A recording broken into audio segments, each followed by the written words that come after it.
Hello everybody, I wanted to get on here today and talk about nothing new under the sun. You know, there's a lot of stuff going on today with people's health, disease. Some people are asking me, is this the plague that they're talking about in scriptures? Is COVID-19 a plague? Is what's going on here a plague? And I ask people, what do we not understand from scripture?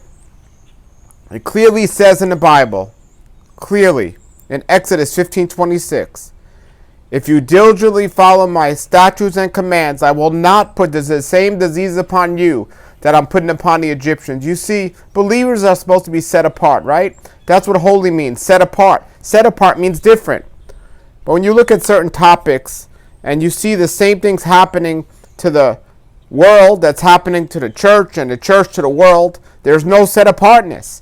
And then when you look at the disease and the virus and everything that's going on around there and things like this, you know, it doesn't seem to be any set apartness. And some people say, well, the disease doesn't have a brain. It just attacks an organism. It doesn't think about where it's going.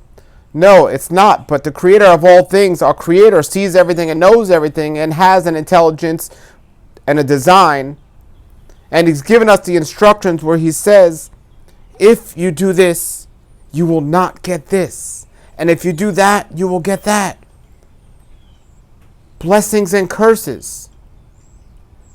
I want to make it clear. As believers, we're going to suffer. But there is a difference between suffering and suffering well. And if you're walking around, whether you think it's a plague or a disease or whatever you think it is, as a result of your sin, it is not a good thing. Sin is transgression of the guidelines and instructions of our Creator, and our Creator in His mercy will use that to discipline us and hopefully wake us up. And hopefully many people are waking up, because this isn't it. This isn't the final show in the play. This isn't it, but this is a great warning to people to wake up. If you diligently follow my guidelines and instructions, I will not put the same disease upon you that I put upon the Egyptians. When the children went into the promised land, it says in Deuteronomy, if you find everything that's unclean, that's unholy, separate, divide, and destroy yourself from those things. They will not be a hindrance to you, and I will bless you greatly.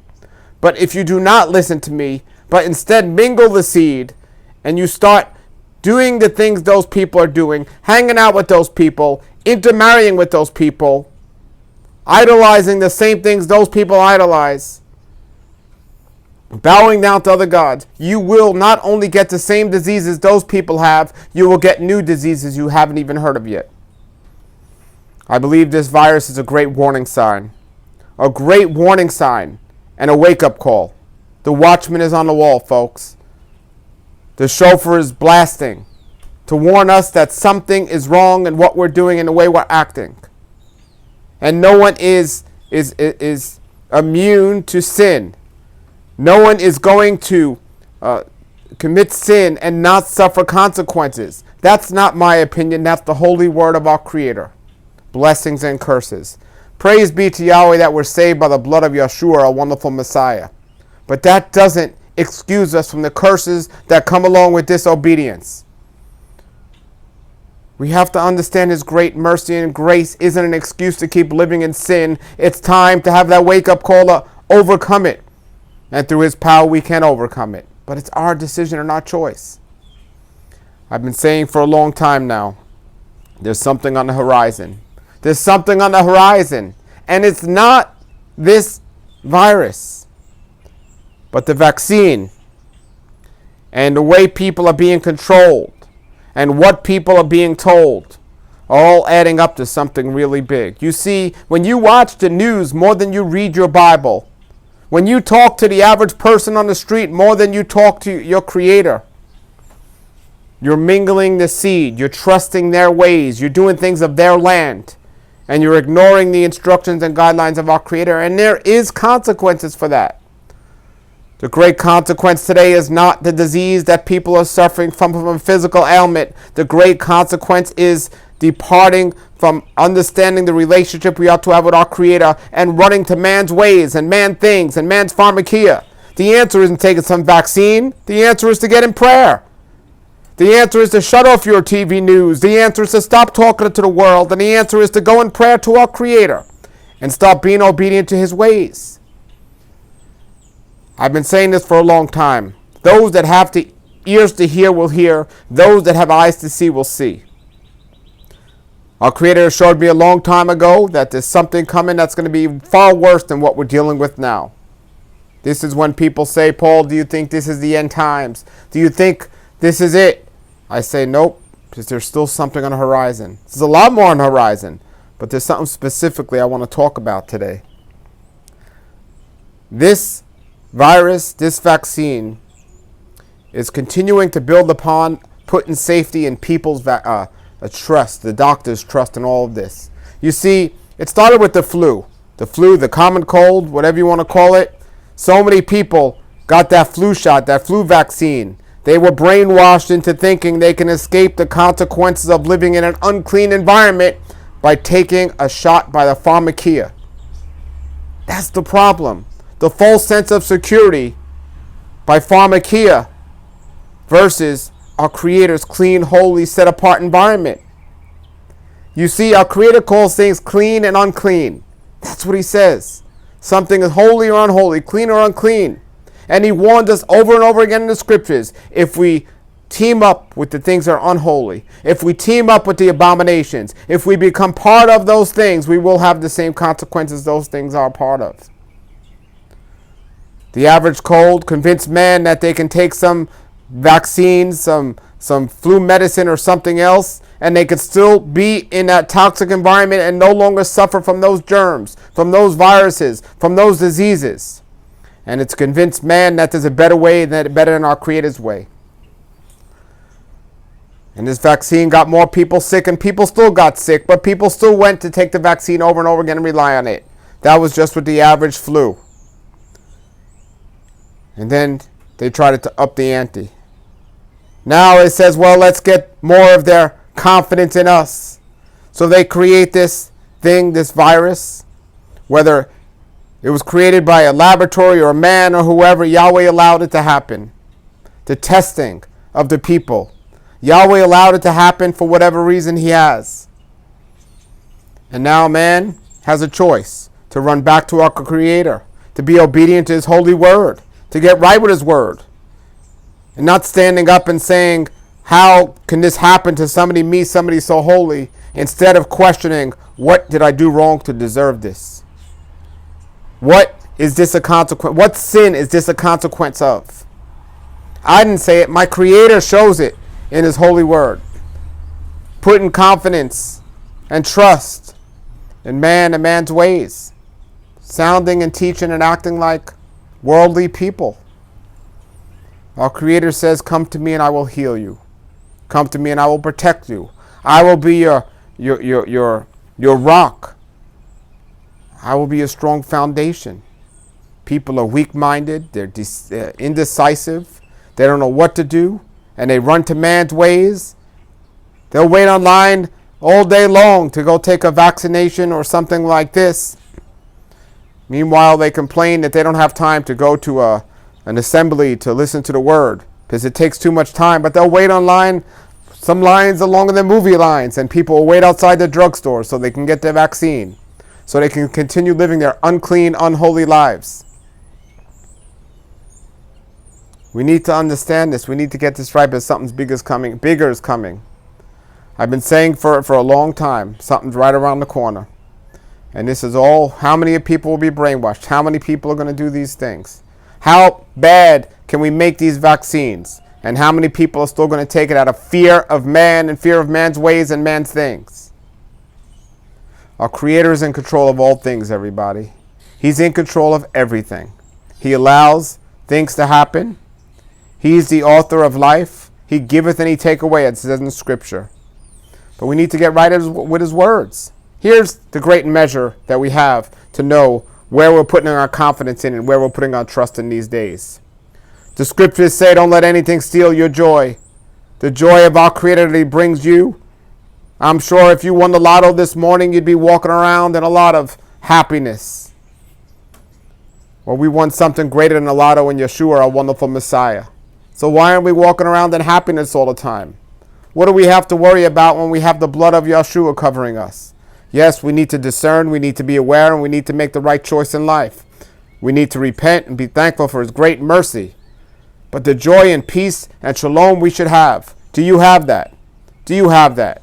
You see, the real disease, dis-ease, another word for discomfort, is not that we caught some virus. The real disease is that we're living in the presence, the greatest time ever in the history of man, where we have every form of technology in the world today, from the internet to phones and everywhere, to have the word right at our hands, that we can call it up and read it any time. At least in this country and some countries around the world, we have the great freedom. Wherever we are right now in the world, we could just open up a phone, we could just talk and speak it and look anywhere, and Bible verses are coming up all over the place. Bibles and the words are everywhere. The words of our Creator are everywhere. Even countries, a place where people are being oppressed, you could find thousands and thousands of believers. We should be so engulfed with joy and peace and shalom around us. But people, if you don't have that, if you're living in fear, and I have, the scriptures warn us over and over again against anxiety and the issue with anxiety and all the things that happen with anxiety. Don't have anxiety. Don't worry about tomorrow. Think about today. Don't search for things your own way. Trust our Creator. We have a choice. Today I'll give before you the choice between life or death. Life or death. We have this option. We have to understand that's not a physical question. When the scriptures talk about life, they're talking mostly about an eternal life that goes way beyond our short time here. Some vaccine or drug might prolong your life by a couple of days here, but what's going to happen in eternity?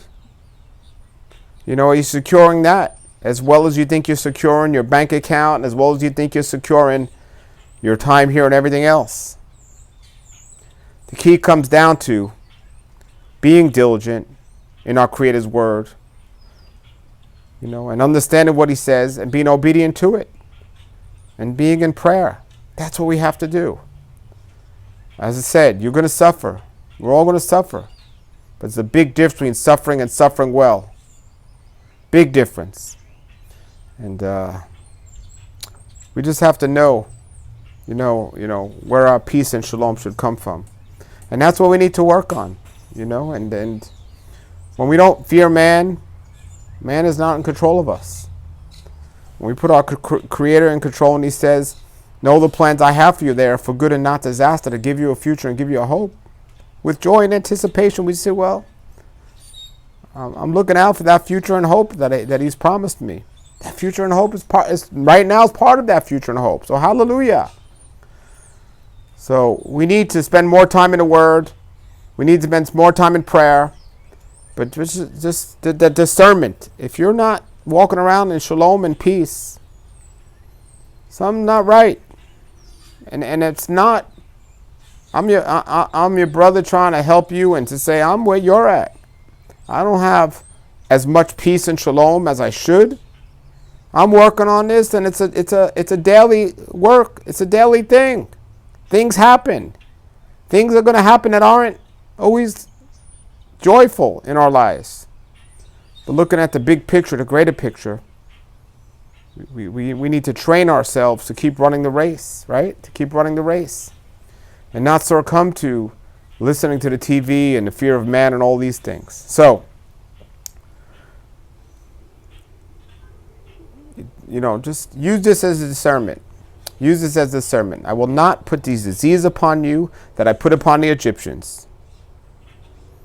Okay? So, think about that. Am I saying a believer should never get a disease or never get sick? No. I'm not saying that. I'm saying according to the scriptures, oftentimes, not 100% of the times, but oftentimes, some sort of a disease is a result of our sin. Disease is a result of our own personal sin. Doesn't mean if somebody never gets sick, they never sin. And it doesn't mean if somebody has disease, it's because of their sin. But often, Disease is a result of our sin. And you need to just question your world around you, the people you're with and what you do and so on. And understand, there's consequences for sin. They don't always happen immediately. Your life might be in order now, but there might have been a sin in your life you committed a long time ago, and now you're suffering the consequences. Our Creator is the perfect timer of everything, and He knows what time is best for us, but we have to understand and trust that He wants what's best for us. He wants to open up our eyes. He wants to show us these things on His timing, not our timing. So I want you all to just think about how much time you have in peace and shalom. Think about just your life on a daily basis. Don't worry about tomorrow. Think about today on a daily basis. Try to put yourselves in the most purest, cleanest environments. Try to build fences so you don't have to be part of the uncleanness of the world. Whether it's through the visual stimulation of the eyes of seeing unholy things, or the ears and hearing unholy things, or whatever it is.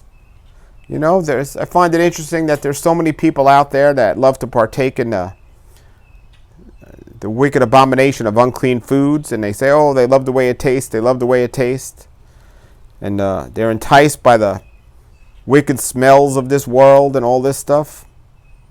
And just maybe in the mercy of some situations, our Creator takes away people's taste and sense of smell to help wake them up and realize, hey, there's something else you need to be focusing on. Stop idolizing certain things. So just something to ponder about. But anyway, something bigger is coming. I've talked about it on this show, and all of this is leading up to it. How far are we going to go? How much of our joy and our peace are we going to give to the world? And how much are we going to be calm knowing that, first of all, whatever happens here, it's our Creator's will be done, that we're going to a better place. And, we need to discern and take care of ourselves while we're here and the things while we're here. But remember the ultimate goal. The goal isn't just so we could have more time here or anything like that. No. What are you doing with your time here? How much time are you spending out there sharing the gospel? How much time are you spending letting people know about Yeshua? How much time are you witnessing to others? Here's what I want to say before I end. If you're standing next to people and you're looking and acting like them, you have the same fear as them, you're discussing the same things and in agreement with the same things of this world, if you're acting like them and you're dressed like them, you're looking like them, you're sounding like them, that's not being set apart. And our Creator said, I will put no diseases amongst those of you that are keeping yourselves holy and set apart in clean environments. So the great thing is, and the great news is, no matter what we've done, no matter how bad it's been in our eyes or other people's eyes, no matter how bad the world says it is, we can always be cleansed. Always be cleansed. And it's a beautiful thing that we have that opportunity. So don't sulk in your discouragements and your disappointments in life. It's time to rise above and be thankful that we have another chance, another way through Yeshua. And this time, make the right call. Make the right call. And just be thankful for Him. All right? So if you're suffering from this disease, if you know somebody close to you who's suffering, or if you're suffering from any hardships in your life right now, I'm not making this video to make you feel guilty and saying you're responsible for everything you're going through. No, I'm letting you know that we have a great Savior, and you could change it around like that in one day. Just thank Him, accept Him, and love Him, and love others. And humility is a great thing. And it comes time in our life where we need to realize that we have weaknesses and we've messed up. And He could certainly change us around and change our heart in an instant. So praise our wonderful Creator for that great gift and the gift of Yeshua. And I pray everyone that's watching this can experience the joy, the shalom, and the peace that our Creator wants us to have. He says in Ezekiel 33:11, I take no pleasure in the death of wicked people. I only want them to change from their wicked ways so they may live. Now, some of you might be watching this right now and say, Paul, that might be for the world, but I'm not wicked. Wickedness, according to the scripture, is not what we consider good or bad. It's living against the commandments or not living against the commandments. If you're not living in line with the commandments of our Creator, that's wickedness according to the scripture. And then remember what it said, I take no pleasure in the death of wickedness. I only want them to change from their wicked ways so they can live, so they can have life. So let's make our adjustments and changes where we need to in life and be honest with ourselves. And let's go out there and share our experience with others so they too could share the peace and the shalom and the joy of Yeshua that he offers us. Have a blessed day, everybody. Shalom, shalom.